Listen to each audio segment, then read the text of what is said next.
Bonjour et bienvenue à cette deuxième vidéo au sujet du Toyota Tacoma TRD Off-Road 2025. Je suis Christian Gagnon et aujourd'hui, je vais vous parler des places avant ainsi que du tableau de bord.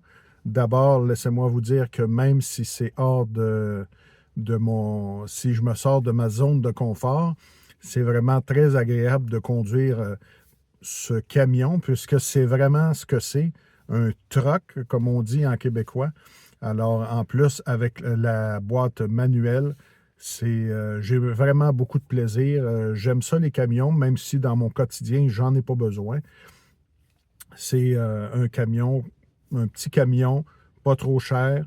Et puis, j'aime mieux ce format-là que les grosses camionnettes qui sont encore, pour certaines personnes, encore plus inutiles. On en a besoin seulement quelques fois par année, souvent, et on s'achète des gros véhicules qui consomment énormément.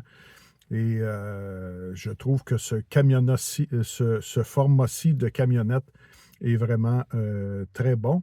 Alors, je vais vous montrer immédiatement de quoi ont l'air les places avant. D'abord, on est assis sur des sièges en tissu. Je vous rappelle que le modèle que j'ai, c'est un des modèles les moins équipés de la gamme. Alors, j'ai des sièges à réglage manuel. Il y a juste le support lombaire qui est à ajustement électrique. Tout le reste est manuel. Même chose pour le passager.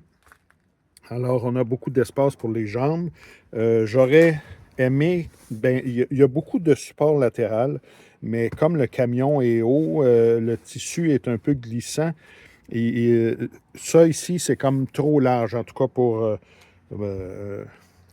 mon gabarit à moi. Mais j'ai l'impression que en courbe, on est porté à être déporté un peu sur les côtés malgré les supports latéraux. Alors, les sièges pourraient être un petit peu moins larges et ça nous supporterait un peu mieux. Pour le reste, je vais vous montrer un peu les matériaux du tableau de bord. On a beaucoup de matériaux plastiques, mais ça, c'est bien parce que si on veut faire du hors-route et vraiment le camion est équipé pour faire du hors-route, il faut que ça soit facile à laver. Vous allez sûrement entrer à l'intérieur avec de la boue à vos chaussures. Et on voit que c'est utilitaire. Les poignées qui sont ici recouvertes de caoutchouc. Il y a un peu de matériaux souples ici. On a encore des plastiques. C'est bien fait avec un espace de rangement ici. On a de la place pour 2 bouteilles, au moins, peut-être même une troisième ici. Alors, on voit que c'est fait pour être utilitaire. Et on a plein d'appliques. Ici, on a l'applique TRD et on a aussi là-bas l'applique Tacoma. Alors, on veut vraiment que le conducteur soit fier de son véhicule. Et pour ce qui est des équipements du tableau de bord, bien ça, c'est assez facile à utiliser puisqu'il n'y a pas beaucoup de fioritures dans ce camion-là. Dans la nacelle d'instrumentation, on n'a plus d'instruments classiques, c'est un écran, mais on a quand même une disposition classique, donc avec le tachymètre à gauche, l'indicateur de vitesse à droite.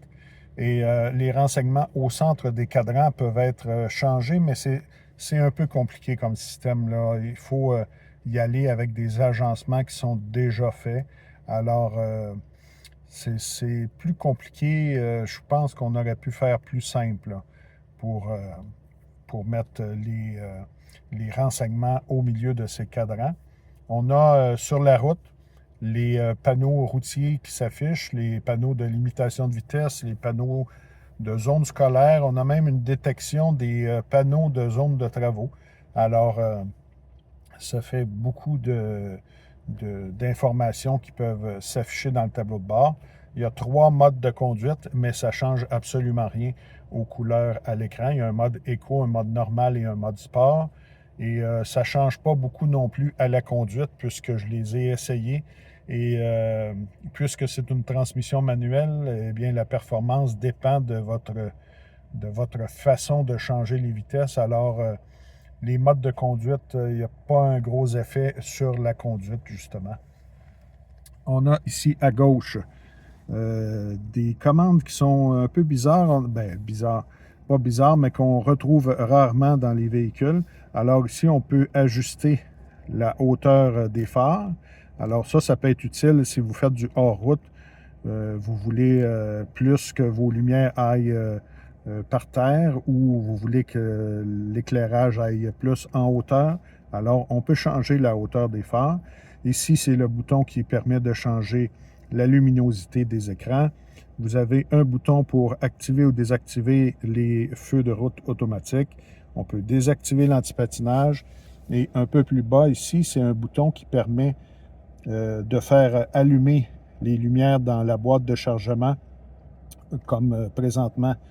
Chaque fois que j'ouvre les portes, les lumières s'allument derrière, mais je pourrais les éteindre ou les mettre toujours allumées si vous êtes en train de faire des choses dans la boîte de chargement. Vous pouvez les laisser allumées. Il y a évidemment les vitres électriques et les rétroviseurs électriques, des rétroviseurs de bonne grandeur. C'est facile de voir derrière. Quelquefois, dans les petits véhicules, on met des rétroviseurs un peu plus petits, mais dans ce cas-là, les rétroviseurs sont de bonne grandeur. À gauche, sur le volant qui est un boudin vraiment bien dimensionné. On a vraiment une bonne prise au volant. À gauche, c'est tout ce qui a un rapport avec...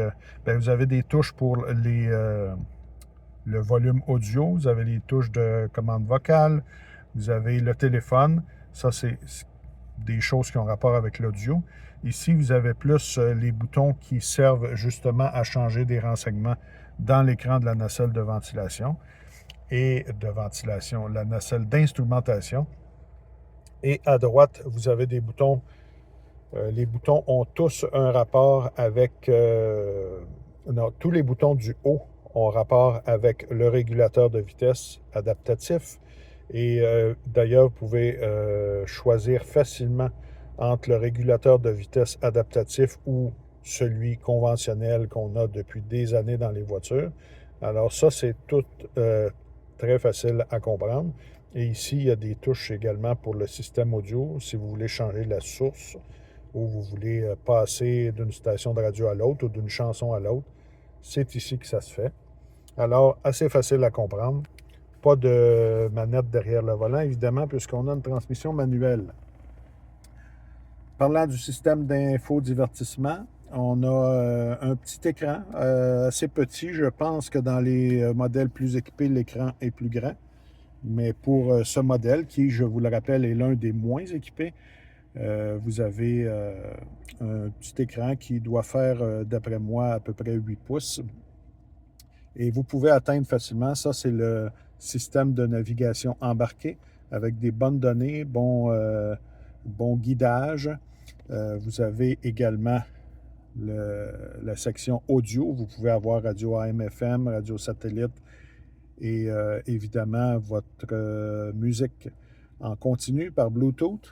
Vous avez également le téléphone qui passe dans ce cas-ci par Android Auto et vous avez quelques informations sur le véhicule et évidemment les paramètres du système et du véhicule. Alors, c'est très facile à comprendre. C'est pas du tout distrayant. Et vous avez Android Auto et Apple CarPlay avec ou sans fil, comme vous le désirez. Un peu plus bas, les commandes de navigation, les commandes de climatisation. Décidément, je mélange tous les termes aujourd'hui. Les commandes de climatisation, très robustes, très grosses, que vous allez pouvoir manipuler facilement avec des gants. Dans ce cas-ci, je l'ai mis complètement en automatique à une zone, mais vous pourriez également choisir d'augmenter, de tout contrôler ça manuellement. Ici, avec le mode, on peut choisir où va le jet d'air.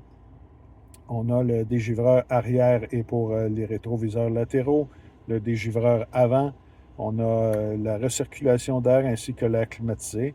Et on peut tout mettre ça en automatique pour que ça s'ajuste tout seul.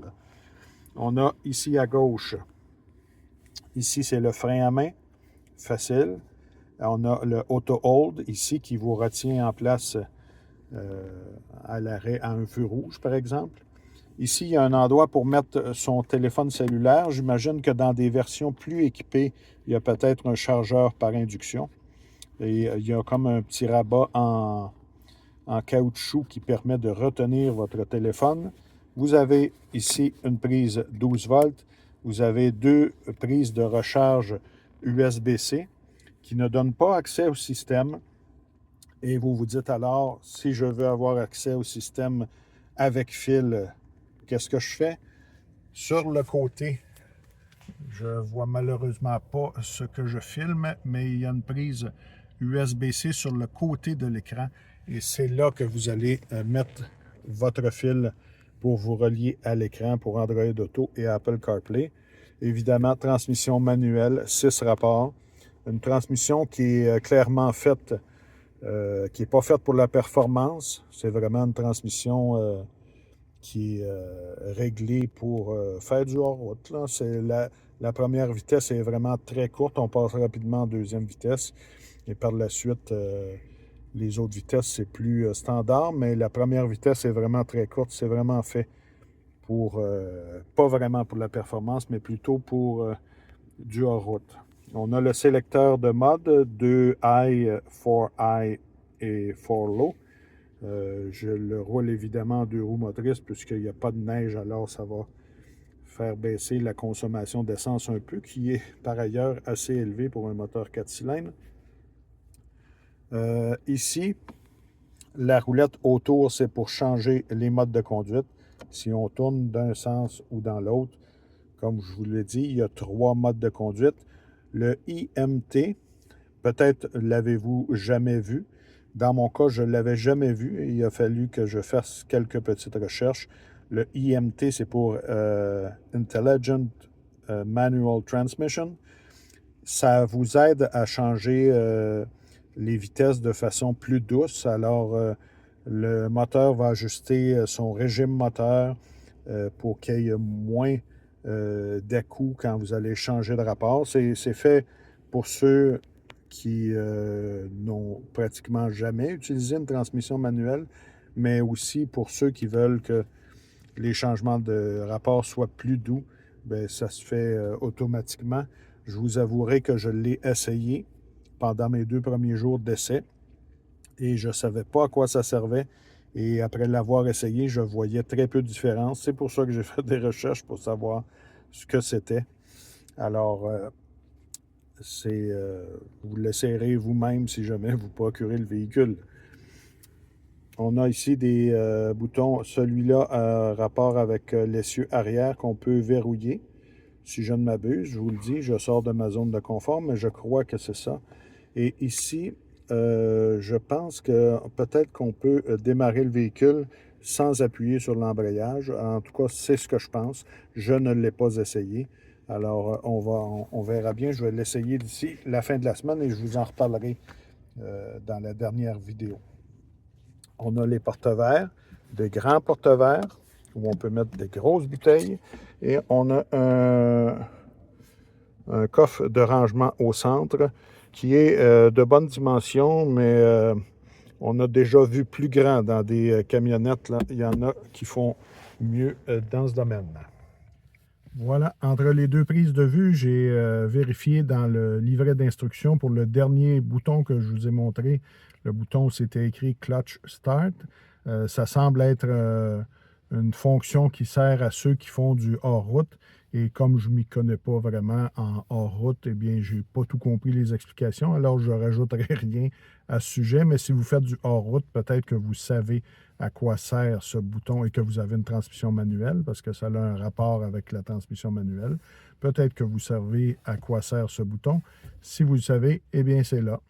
Alors, ça complète la 2e vidéo sur le Toyota Tacoma TRD Off-Road 2025. Je vous invite à commenter, aimer, partager et abonnez-vous à la chaîne. Posez-moi vos questions pendant que j'ai le véhicule. Ça va être plus facile d'y répondre. Et on se revoit très bientôt pour la 3e vidéo.